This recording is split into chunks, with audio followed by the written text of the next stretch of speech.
And he done it too. He snatched them, he jerked them this way and that. He booted them around, he knocked them sprawling faster than they could get up. Why, there weren't 2 minutes till they begged like dogs, and how the other lot did yell and laugh and clap their hands all the way through and shout, "Sail in, corpse maker! Hi, at him again, child of calamity! Bully for you, little Davy!" Well, it was a perfect powwow for a while. Bob and the child had red noses and black eyes when they got through. Little Davy made them own up that they were sneaks and cowards, not fit to eat with a dog or drink with a nigger. Then Bob and child shook hands with each other, very solemn, and said they'd always respected each other and was willing to let bygones be bygones. So then they washed their faces in the river, and just then there was a loud order to stand by for a crossing. Some of them went forward to man the sweeps there, and the rest went aft to handle the after sweeps. I laid still and waited for 15 minutes and had a smoke out of a pipe that one of them left in reach. Then the crossing was finished, and they stumped back and had a drink around and went to talking and singing again. Next they got out an old fiddle, and one played and another patted juba, and the rest turned themselves loose on a regular old-fashioned keelboat breakdown. They couldn't keep that up very long without getting winded, so by and by they settled around the jug again. They sung "Jolly, Jolly Raftsman's the Life for Me" with a musing chorus. Then they got to talking about the differences between hogs and the different kinds of habits, and next about women and their different ways, and the next about the best ways to put out houses that was afire, and next about what ought to be done with the engines, and next about what a king had to do and how much he got, and next about how to make cats fight, and next what to do about when a man has fits, and next about differences betwixt clear water rivers and muddy water ones. The men they call Ed said the muddy Mississippi water was wholesomer to drink than the clear water of the Ohio. He said if you let a pint of this yaller Mississippi water settle, you'd have about half to 3/4 of an inch of mud in the bottom, according to the stage of the river, and then it weren't no better than Ohio water. What you wanted to do was to keep it stirred up, and when the river was low, keep mud on hand to put in and thicken the water up the way it ought to be. The child of calamity said that was so. He said there was nutritiousness in the mud, and the man that drunk Mississippi water could grow corn in his stomach if he wanted to. He says, "You look at the graveyards, that tells the tale. Trees won't grow worth chucks in a Cincinnati graveyard, but in a St. Louis graveyard they grow upwards of 800 feet high. It's all on account of the water the people drunk before they laid up. A Cincinnati corpse don't richen the soil any." And they talked about how Ohio water didn't like to mix with Mississippi water. Ed said if you take the Mississippi on a rise when the Ohio is low, you'll find a wide band of clear water all the way down the east side of the Mississippi for 100 miles or more. And the minute you get a 1/4 mile from shore and past the line, it's all thick and yaller the rest of the way across. Then they talked about how to keep tobacco from getting moldy, and from what went into ghosts, and told about a lot of other folks had seen. But Ed says, "Why don't you tell something that you've seen yourselves? Now let me have a say."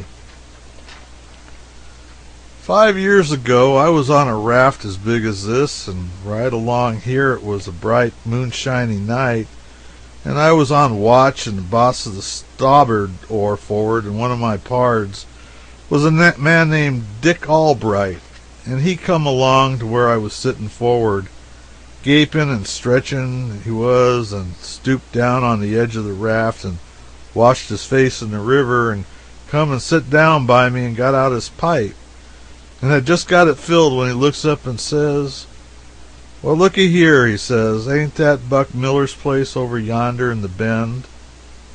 "Yes," says I. "It is. Why?" He laid his pipe down and leant his head on his hand and says, "I thought we'd be further down." I says, "I thought it too when I went off watch. We was standing 6 hours on and 6 off, but the boys told me," I says, "that the raft didn't seem to hardly move for the last hour." Says I, "though she's slipping along all right now," says I. He give a kind of groan and says, "I seed a raft act so before along here. 'Pears to me the current is most quit above the head of this bend during the last 2 years," he says. Well, he raised up 2 or 3 times and looked way off and around on the water. That started me at it too. A body is always doing what he sees somebody else doing, though there may not be any sense in it. Pretty soon I see a black something floating on the water way off to starboard and quartering behind us. I see he was looking at it too. I says, "What's that?" He says sort of pittish. "'Tain't nothing but an old empty barrel." "An empty barrel," says I. "Why," says I, "a spyglass is a fool to your eyes. How can you tell it's an empty barrel?" He says, "I don't know. I reckon it ain't a barrel, but I thought it might be," says he. "Yes," I said, "so it might be, and it might be anything else, too. A body can't tell nothing about it such a distance as that," I says.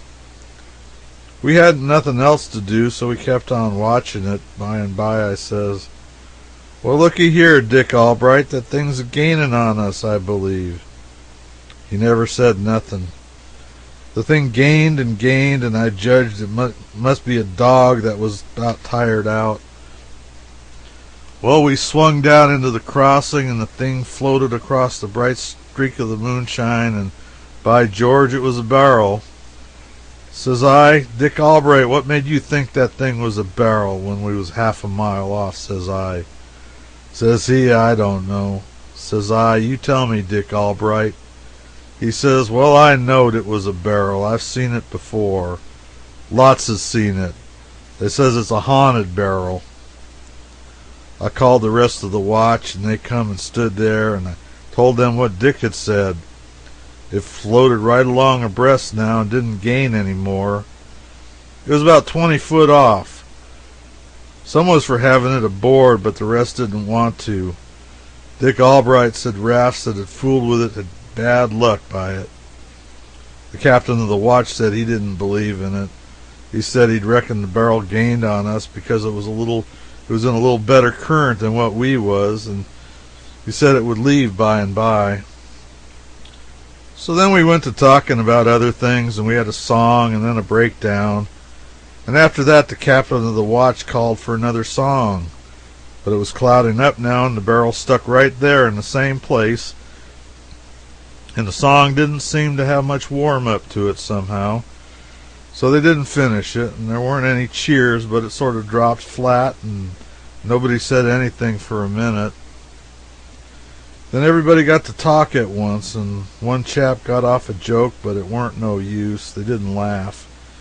And even the chap that made the joke didn't laugh at it, which ain't usual.